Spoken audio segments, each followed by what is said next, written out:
जय हिंद भाई लोग। आज मैंने एक ये इंग्लिश मॉक टेस्ट बनाया हुआ है। एसएससी सीजीएल और उसी तरह के पैटर्न पे जितने भी और एग्जाम्स होते हैं, तो एक बार करके देख लेते हैं। इससे आपकी प्रैक्टिस भी हो जाएगी और काफ़ी सारे मिलते जुलते सवाल भी जो पिछले सालों में पूछे गए हैं और आने वाले टाइम में पूछने के चांसेस हैं, उस टाइप के भी सवालों को मैंने इसमें शामिल कर रखा है। तो होपफुली आपको काफ़ी फ़ायदा देगा। मेरे साथ करते भी रहेंगे। इसमें मैंने एक टाइमर लगा रखा है, जो जल्दी से जल्दी कर सकता है वो अपने आंसर जो है एक पेपर और पेन लेके बैठिए इस वीडियो में देखने के साथ में। और उसमें जो है आप अपना आंसर लिखते जाएंगे और बाद में जो है आंसर जब उस पे आ जाएगा तो मिलान भी करते रहेंगे कि कितने सवाल आपने सही कर लिए हैं। चलिए फिर बढ़ते हैं अपने पहले क्वेश्चन के ऊपर में। पहला क्वेश्चन ये है कि a disease that spreads over a whole country और द होल वर्ल्ड।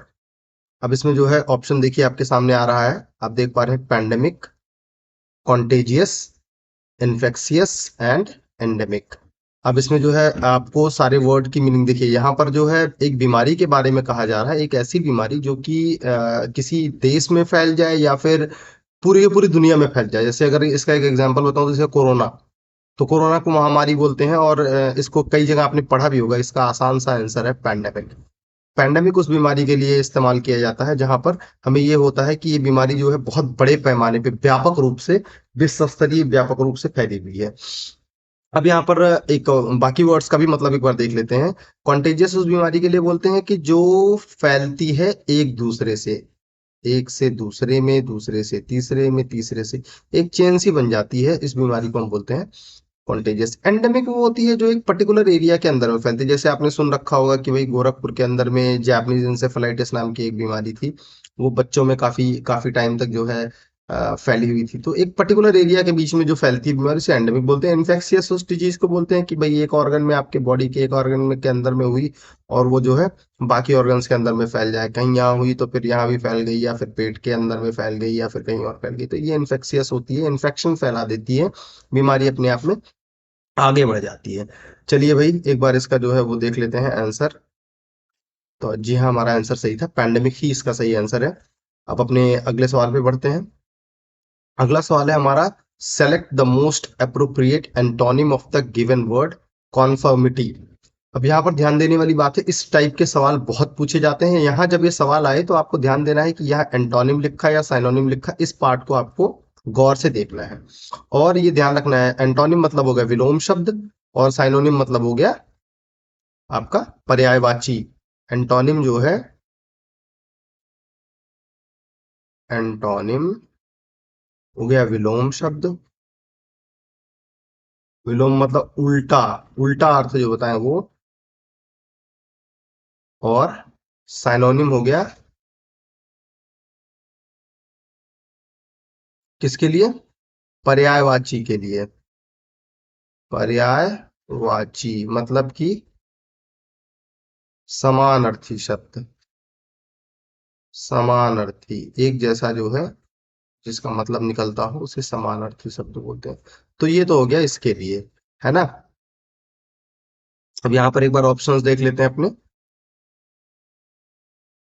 हमारे जो ऑप्शंस है, एक तो हमारा कॉन्डेम है, इसके बाद एग्रीमेंट है, इसके बाद वेलकम है, और फ्लाउटिंग है। कॉन्फर्मिटी मीन्स होता है कि एक तरीके से किसी चीज का जो है नियम का पालन करना या उसको जो है मानना। कॉन्डेम मतलब कोई भी चीज वो जो बेकार हो गई हो। एग्रीमेंट, एग्रीमेंट तो समझ लिए कि इसके जैसा ही हो गया, एग्रीमेंट तो इसके जैसा हो गया। एक तरीके की बात ये कर दी है कि इसमें भी मानने वाली बात ही होती है, मानना ही इसका मतलब होता है, सहमति।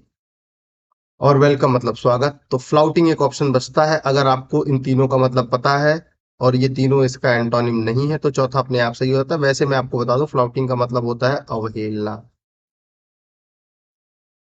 अवहेलना। मेरी राइटिंग पे ध्यान मत देना, मैं बहुत अच्छा नहीं लिख पाता हूँ हिंदी में। तो फ्लाउटिंग मतलब हो गया हमारा अवहेलना। जी हाँ, हमारा ये आंसर बिल्कुल सही है। चलिए बढ़ते हैं अपने अगले क्वेश्चन पे, क्वेश्चन नंबर 3 पर। थर्ड क्वेश्चन है हमारा, select the most appropriate synonym. देखिए यहाँ पर आ गया साइनोनिम, पर्यायवाची या समानार्थी। Select the most appropriate synonym of the given word seize. Cease fire, seize आ गया भाई। ठीक है, रोक दो। कुछ ऐसी ही बात होनी चाहिए। तो इसका जो है समान अर्थ ही निकालना है। एक यहाँ पर हो गया क्लोज, जिसे हम मान सकते हैं कि बंद करना। गन नहीं होगा, गन का तो कोई चीज के साथ लेना देना ही नहीं है। स्ट्रॉन्ग, मजबूत, इसका भी मेरे ख्याल से कोई लेना देना नहीं है। तो बचा स्टॉप, रोक देना। इसका समान अर्थ ही क्या होगा? स्टॉप। तो ये भी नहीं हुआ ऑप्शन, ये भी नहीं हुआ ऑप्शन, ये भी नहीं हुआ ऑप्शन। हमारा सही ऑप्शन कौन सा हो गया? स्टॉप। चलिए एक बार इसका आंसर देख लेते हैं। स्टॉप बिल्कुल सही आंसर है। अगले सवाल पे चलते हैं।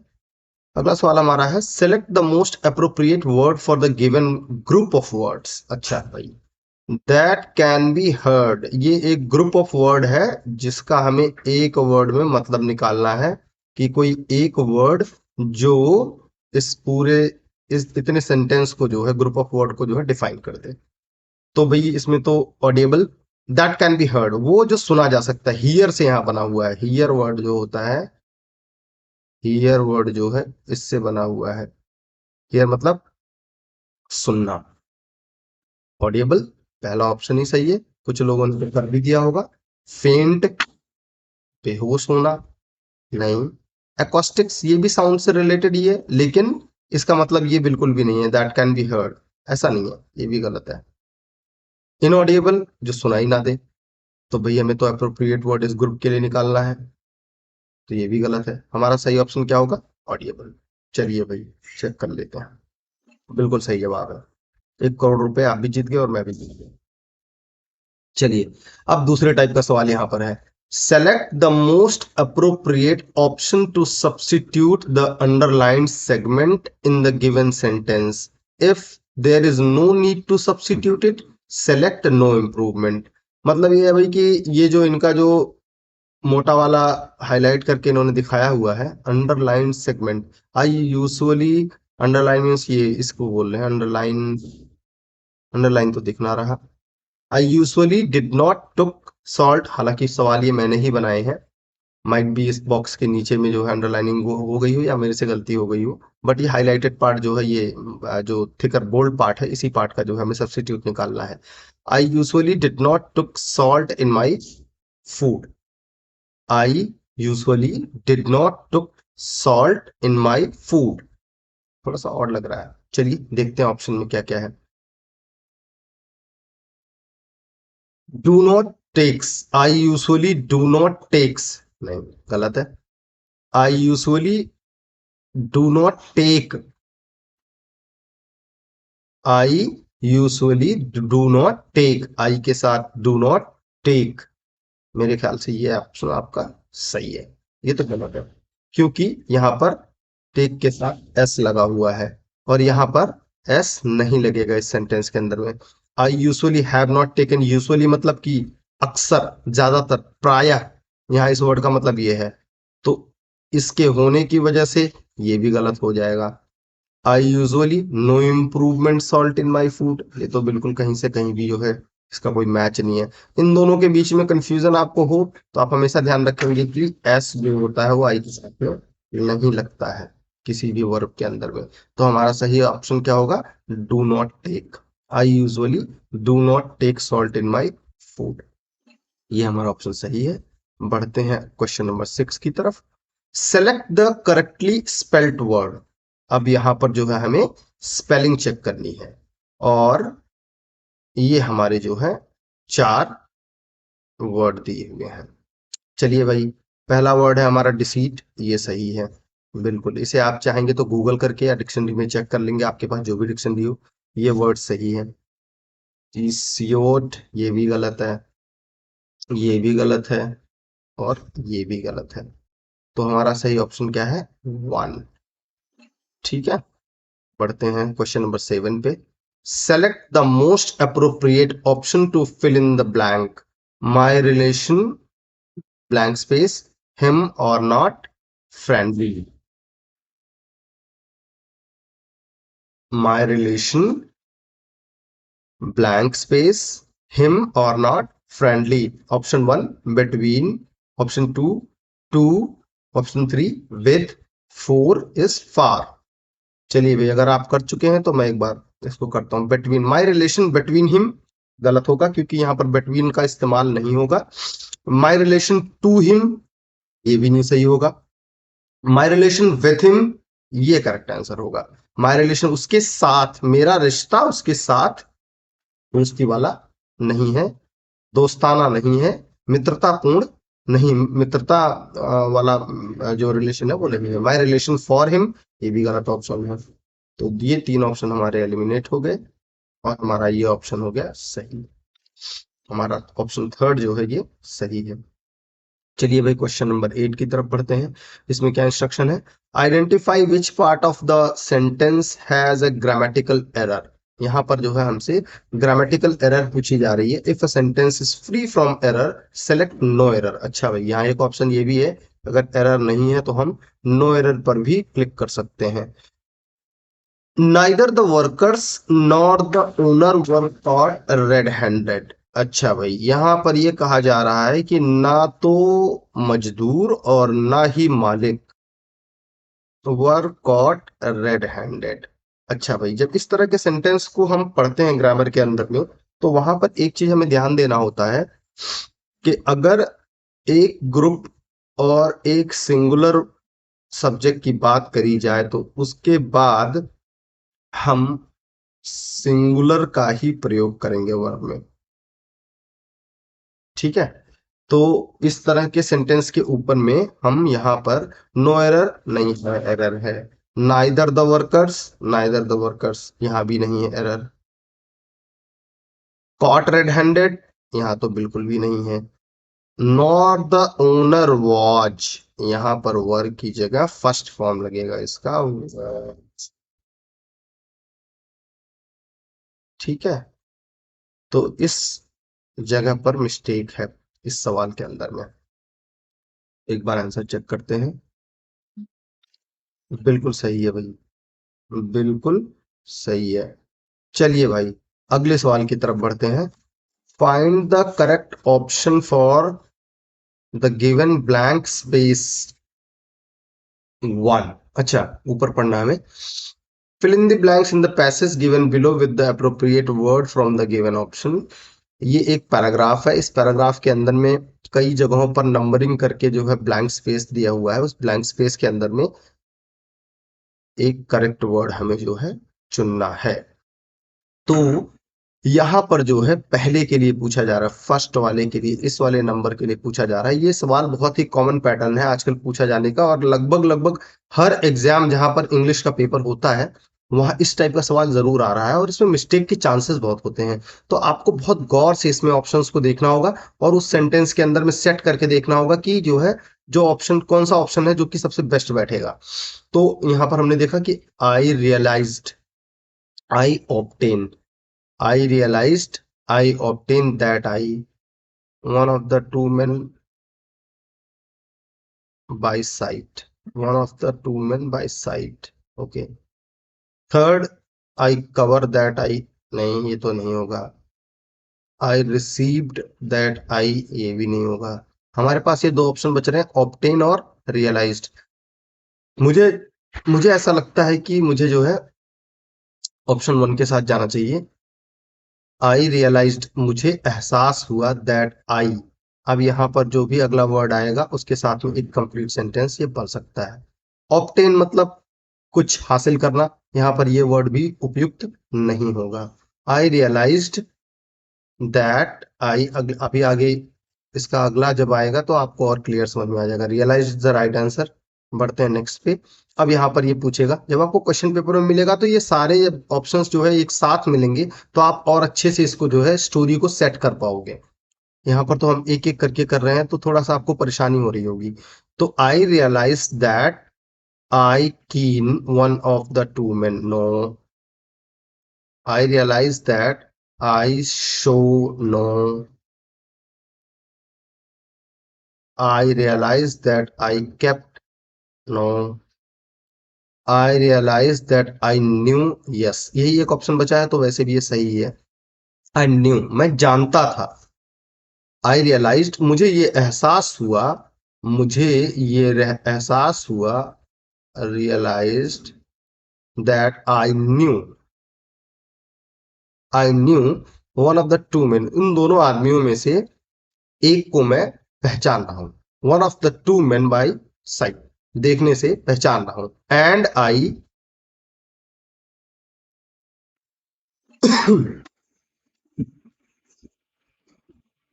एंड आई सही ऑप्शन है न्यू आपका। अब अगला अगला बोला है कि option number blank space number 3 के लिए बताइए। तो यहां से मैं पढ़ रहा हूं। I realize that I knew one of the two man by sight and I, अब ऑप्शन क्या क्या दिए हुए, feel, spent, call and break. Feel, spent, call and break.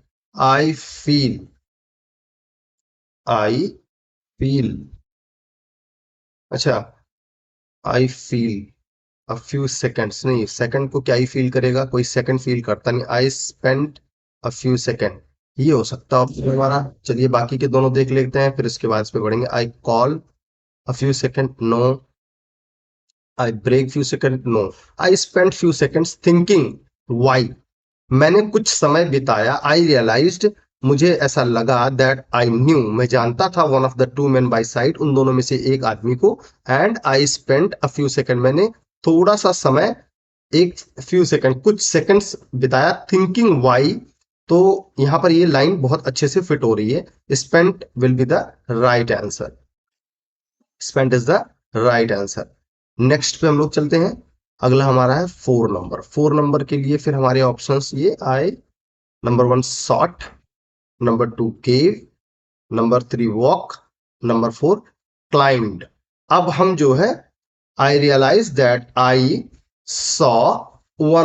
knew one of the two men by sight, and I spent a few seconds thinking why he sought, gave, walk, climb। ठीक है भाई, अगर आप कर चुके हैं तो मैं आगे बढ़ता हूं।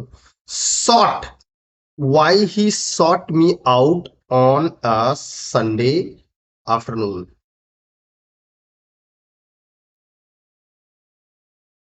यहां पर sought ये सेकंड फॉर्म है, कीन का होता है, इच्छुक या फिर मिलना चाह रहा हो। गिव देना हो गया। वॉक, वॉक करना, टहलना, टहलना या चलना। और क्लाइंब चढ़ना। तो यहां पर तो इन तीनों में से कोई ऑप्शन नहीं होगा। Why he walk me out नहीं, वाई ही गेव नहीं, वाई ही क्लाइंब नहीं। तो शॉर्ट की क्यों, मतलब मिलना क्यों चाह रहा है यहाँ पर। यहाँ पर जो शब्द का मतलब है वो ये है, मिलना क्यों चाह रहा है। अगर आपको इसका मतलब नहीं भी पता है और आप इन तीनों को अगर आप कनेक्ट कर पा रहे हैं तो आपका ये ऑप्शन सही हो जाएगा। चलिए एक बार देखते हैं आंसर। शॉर्ट बिल्कुल सही आंसर है। ठीक है, find the correct option for the 5, 5 number के लिए अब हम आ गए। ठीक है। During this pause, 3 small boys, इसी पॉज के समय जब ये बात मैं सोच रहा था, उसी समय 3 स्मॉल बॉयज, 3 छोटे बच्चे, प्ले अप, प्ले अप मेरे ख्याल से कोई वर्ड नहीं होता। Eat up, eat up the paces, eat up the paces नहीं, ईट अप द पैसेस तो कोई खाएगा नहीं, पैसेस तो चलने की जगह होती है। Walked up the paces from the house behind me, घर के पास में जो पैसेस था, मेरे घर के पीछे जो एक पैसेज था, 3 स्मॉल बॉयज वहां से वॉकड अप, गुजरे। स्लेप्ट अप नहीं होगा, तो ये थोड़ा इजी है, वॉकड अप। अगर आप इन तीनों को कनेक्ट कर लेंगे तो ये ऑप्शन अपने आप आपका करेक्ट आपके सामने पता चल जाएगा। चलिए भाई, अब मैं, मुझे उम्मीद है कि आपको आइडिया लग रही है कि कैसे जो है इसको जो है कनेक्ट करते हैं सेंटेंस को। चलिए, choose the correct word from correct form of the verb given in the option. Climbing 200 meters am a tough job for anyone. Climbing 200 meters is a tough job for anyone. Climbing 200 meters are a tough. भाई climbing 200 meter एक job है, एक job है, ये एक job है कि 200 metre चढ़ना, 200 मीटर चढ़ना ये एक जॉब है, तो यहाँ पर आर तो होगा ही नहीं। एम मैं कोई कह नहीं रहा हूँ क्लाइंबिंग 200 मीटर एम मेरी कोई बात नहीं, एक मतलब पर्टिकुलरली सब्जेक्ट जो है वो एक थर्ड पर्सन में कहा जा रहा है कि क्लाइंबिंग एक जेनरिक बात, एक जनरल इन जनरल कही जा रही है, climbing 200 meters is a tough job, ये सही आंसर होगा। डज भी नहीं होगा। ठीक है भाई, इस सही आंसर है। क्वेश्चन नंबर 15, इसमें भी again correct form of the verb इसमें भी चुनना है ऑप्शन से। ऑप्शन वन, चलिए पहले इसको पढ़ते हैं। This laptop belong to my sister before she gifted it to me. ये लैपटॉप मेरी बहन का था तब तक जब तक कि उसने मुझे गिफ्ट नहीं किया। ये लैपटॉप मेरी बहन का था, तो यहां पे क्या होगा? This laptop need to belong, no need to belong कैसे हो सकता है? माइट, माइट मतलब जहां कम संभावना है, ऐसा बिल्कुल भी नहीं है। जब तक उसने मुझे दिया नहीं तब तक ये उसका था, इस सेंटेंस का मतलब ये है। वुड, यहां पर भी किसी भी तरीके का डाउट नहीं है। Use to, yes, use to sentence Angrezi में तब लगाया जाता है जब इस बात की कंफर्मेशन हो कि हाँ ये घटना बिल्कुल कंफर्म है कि इस जगह पर ऐसे ही थी। तो this laptop use to belong, ठीक है। I use to play cricket in my childhood, मैं अपने बचपन में अक्सर क्रिकेट खेला करता था। तो अक्सर मतलब प्रायः, और दिस लैपटॉप यूज टू, यहां पर थोड़ा सा इसका जो इसका मतलब होगा वो अलग होगा। मतलब ये लैपटॉप मेरी बहन का था जब, before she gifted it to me, before she gifted it to me, जब उन्होंने मुझे दे दिया तो ये फिर मेरा हो गया, उसके पहले तक ये उनका था। चलिए भाई आंसर चेक कर लेते हैं। बिल्कुल सही आंसर है, यूज टू। अगला सवाल हमारा question number 16, again correct form of the verb इसमें भी चुनना है। A chartered plane along with its crew and passengers crashed while landing. देखो भैया, अब यहां पर जो है फटाफट से सभी लोग अपने कॉपी पे लिखेंगे। अभी पिछले क्वेश्चन को जो किया उसी से काफी रिलेटेड है ये, काफी रिलेटेड है ये। A chartered plane along with its crew and passengers, एक chartered plane, a chartered plane मतलब एक व्यक्तिगत जहाज। चार्टर्ड प्लेन, चार्टर्ड प्लेन उसे कहा जाता है जो किसी व्यक्ति विशेष या ग्रुप विशेष या कंपनी विशेष से जो है जुड़ा हुआ हो, यात्रा के लिए हो, मतलब पब्लिक यूज के लिए नहीं होता। चार्टर्ड प्लेन मतलब किसी पर्टिकुलर ग्रुप के लिए, कंपनी के लिए या किसी पर्टिकुलर व्यक्ति के लिए जो प्लेन यूज किया जाता है उसे चार्टर्ड प्लेन बोलते हैं। तो अ चार्टर्ड प्लेन हैव, बहुत सारे तो है नहीं, सिंगल है, हैव तो वहां लगता है, यहां पर ग्रुप हो। डू, डू क्रैश, हैव भी गलत हो गया, टू क्रैश भी गलत हो गया। Has crashed, yes this is right. एक प्लेन क्रैश किया है, सिंगल प्लेन क्रैश किया है, तो वहां पर हम क्या इस्तेमाल करेंगे? हैज का इस्तेमाल करेंगे। A chartered plane along with its crew and passengers has crashed while landing, land करते समय वो क्रैश कर गया। डच क्रैश, नो। ठीक है, चलिए भाई, बिल्कुल राइट आंसर है। बढ़ते हैं अपने अगले सवाल की तरफ। यहां पर भी correct form of the verb है द लो लैंड। बहुत ही अच्छी बुक है, अगर आप लोग इंग्लिश की नॉवेल पढ़ते हैं तो आपको पढ़ने में मजा आएगा। इसे पढ़ के देखिएगा, झुम्पा लहरी ने लिखा है इस नॉवेल को। तो the lowland is written by Jhumpa Lahiri. लो जी, पहला ऑप्शन ही सेट हो गया। The lowland um, no, lowland is not a subject which is doing something. So lowland is a book which is written by Jhumpa Lahiri. lowland are, बहुत सारी lowland तो है नहीं, एक है। डज, नो, इसलिए हमारा ऑप्शन वन सही होगा यहाँ पर। क्वेश्चन नंबर 18 पे आते हैं। क्वेश्चन नंबर 18 क्या कहता है भाई? इसमें भी correct form of the verb लिखना है। आयशा एंड सिद्धार्थ, देखिए ये प्रैक्टिस के लिए वीडियो बनाया हुआ है, तो मैं आपसे यही उम्मीद करूंगा कि इसको गौर से देख करके और इसके ऑप्शंस पे आप पहले अपना दिमाग लगाएं। मैं तो बता ही रहा हूं, लेकिन पहले आप अपनी ये प्रैक्टिस के लिए मैं आपको ग्रामर पढ़ा नहीं रहा हूं, तो मैं बिल्कुल बेसिक टच कर रहा हूँ केवल कि वर्ड्स का मतलब क्या है और यहाँ पर यूजुअली ग्रामेटिकली होना क्या चाहिए, क्योंकि इसमें पूरा का पूरा ग्रामर, मैंने जैसा कि अब मेरे थंबनेल में भी इस वीडियो के लिखा हुआ है कि पूरे ग्रामर को हम रिवाइज कर रहे हैं। तो ये मॉक टेस्ट तब है कि जब आप ग्रामर पढ़े हुए हैं, थोड़ा बहुत आपको आइडिया है। तो ऐसा बिल्कुल भी नहीं है कि मैं आपको यहाँ पर लॉ और टेंसेस और फॉर्म्स और ये सारी चीजें, सिंटैक्स और सिंथेसिस ऑफ सेंटेंसेस पढ़ाऊंगा। मेरा मतलब ये है कि इसको आप देख करके आप अपने नॉलेज को एक बार टेस्ट कर पाए। Ayesha and Siddharth pass their test with flying colours. Ayesha Ayesha and Siddharth passed their test with flying colours. अब भाई दो जने हैं यहाँ पर, दो करता है, दो सब्जेक्ट हैं।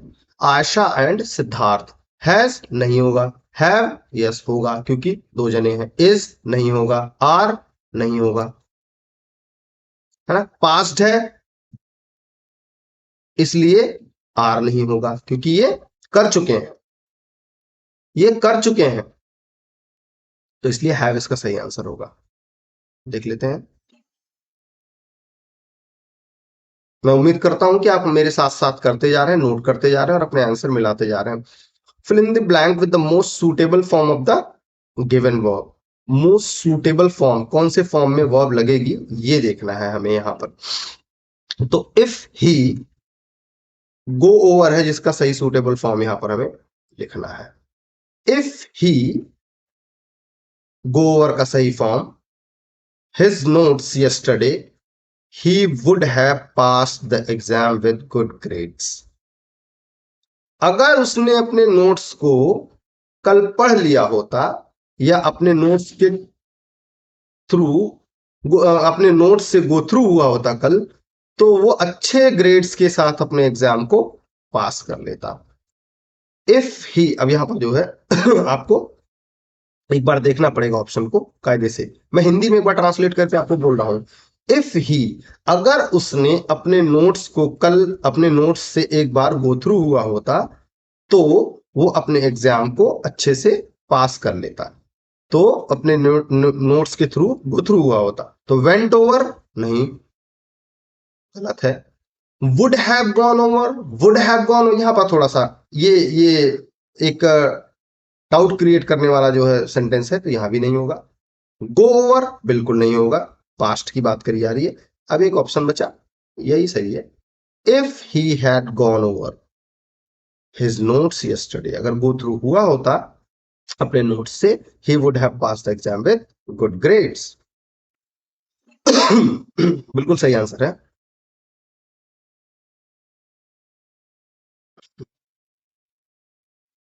Select the most appropriate antonym of the given word please.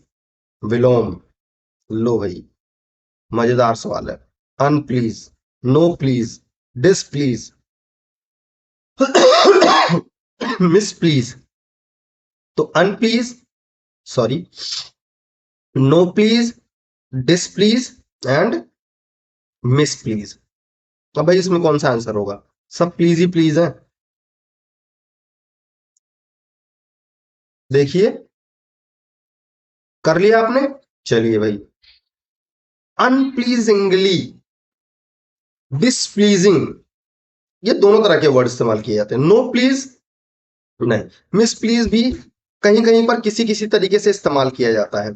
तो हमारा जो आंसर इसका होगा वो होगा डिसप्लीज। अनप्लीजिंग, अनप्लीजिंग कुछ हो सकती है, लेकिन यहां यहां जो पर्टिकुलरली एंटोनिम, विरोध पूछा जा रहा है इसका, इस वर्ड का, प्लीज का, आप याद कर लीजिए इस चीज को, डिसप्लीज होता है। प्लीज का एंटोनिम क्या होता है? डिसप्लीज होता है। ठीक है, चलिए भाई अगले क्वेश्चन की तरफ बढ़ते हैं। Question number 21। Question number 21, select the most appropriate antonym. फिर से विलोम पूछा है। Appropriate antonym of the given word earn. Earn मतलब कमाना, अर्न मतलब कमाना। विन, विन मतलब जीतना, इसका तो सभी को पता है, विन मतलब जीतना। और दूसरा ऑप्शन क्या दिया हुआ हमारा?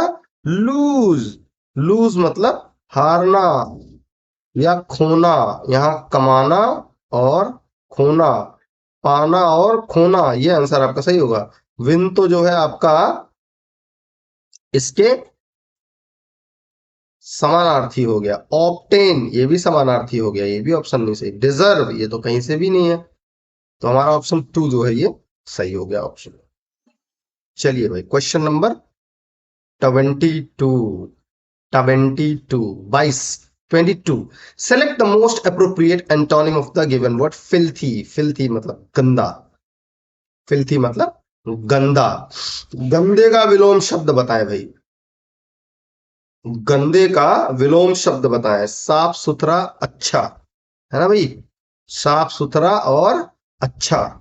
तो इसका क्या होना चाहिए, इसका तो बिना कहे कुछ हो जाना चाहिए हमारा। साफ सुथरा और अच्छा। प्योर, इम्प्योर तो इसके साथ वाला भाई हो गया। डर्टी भाई हो गया। अनसॉल्व नहीं होगा, ठीक है। चलिए भाई प्योर इसका सही आंसर है। Question number 23, choose the word opposite in meeting to the given word eclipse. कुछ लोगों ने जो है ट्वाइलाइट मूवी भी देखी होगी, the new moon, the eclipse. जिन्होंने देख रखी होगी ना, वो धाए से मारेंगे इसको बिल्कुल। ट्वाइलाइट मूवी ये देखी होगी तो बहुत तेज मारेंगे आप, बहुत तेज। इसे बोलते हैं ग्रहण जब लगता है उस समय की बात को करते हैं, है ना भाई। तो ना तो इसका एनलार्ज होगा, ना इसका सर्कल होगा, ना इसका ग्लीम होगा। इसका ऑप्शन हो जाएगा चमक जब होगी तब। इसका ऑप्शन हो जाएगा चमक जब होगी तब। बिल्कुल सही ऑप्शन है आपका, ठीक है। अगला सवाल है हमारा, I was stuck between the devil and the deep blue ocean, choose the correct meaning of the underlined. To live dangerously, to choose correctly, to be in a dilemma, to be in a temper. ठीक है भाई। अब I was stick between the devil and the deep blue ocean. मैं जो है stuck हो गया था, फंस गया था बिटवीन द डेविल शैतान और गहरे नीले समंदर के बीच।